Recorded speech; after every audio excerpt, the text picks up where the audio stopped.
হে everyone, good morning. কেমন আছেন সবাই? আশা করি সবাই অনেক ভালো আছেন।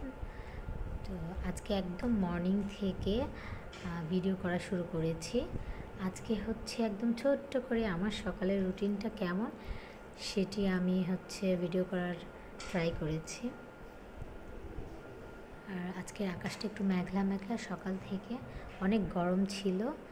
তো যখন বাতাস শুরু হয়েছে, ওয়েদারটা আস্তে একটু ঠান্ডা হয়েছে।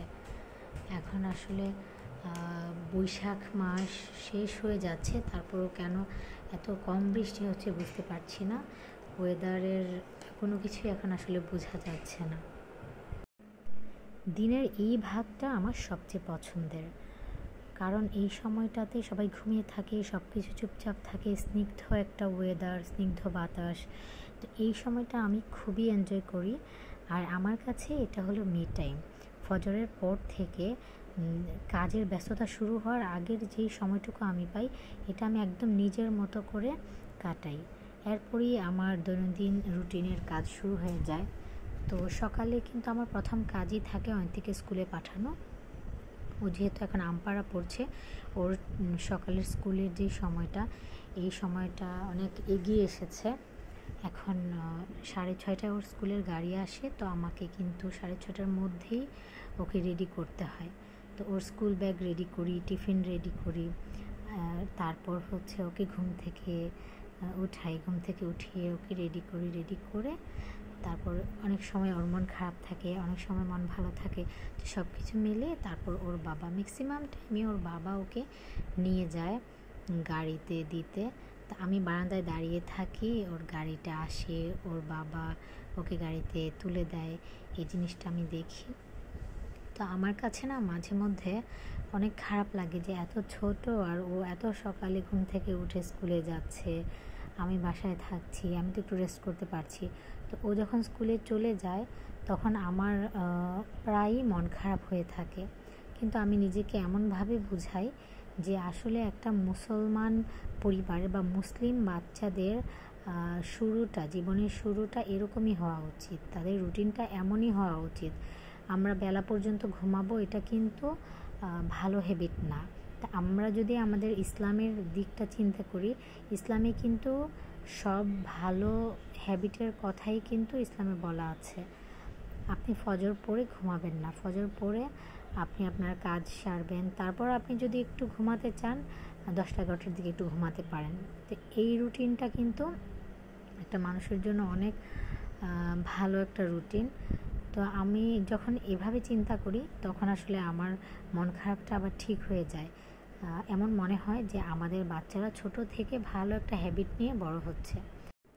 আর আমি সেদিন এই কলাগুলো কিনেছিলাম। তো যেই দোকান থেকে কিনেছিলাম, ওই দোকানের যেই কলা বিক্রি করে, ওনারা বলেছে যে ওনারা কোনো মেডিসিন ইউজ করে না।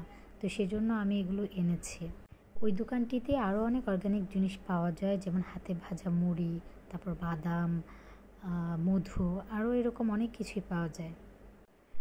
আমার বাসার দরজার সামনে আমি 2টা মানি প্ল্যান্ট হ্যাং করেছিলাম। তো অনেক দিন হলো পানি দেওয়া হচ্ছে না, ভুলে যাচ্ছি পানি দিতে। আজকে এগুলোতে একটু পানি দিলাম। আর এই তো এর মধ্যে অয়ন্তী স্কুল থেকে চলে এসেছে। আজকে ওদের আর্ট অ্যান্ড ক্রাফট ক্লাসে এই ফিশটা ক্রাফট করিয়েছে, আমি ওর টেবিলে লাগিয়ে দিয়েছি। আর অয়ন্তীর যে অ্যানুয়াল প্রাইজ গিভিং সেরেমনিতে সংটা হয়েছিল, আমি আজকের ভিডিওতে ওটাও অ্যাড করে দিয়েছি। আর আজকের ভিডিওটি এখানে শেষ করে দিচ্ছি। আল্লাহ হাফেজ।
MashaAllah, that was a phenomenal.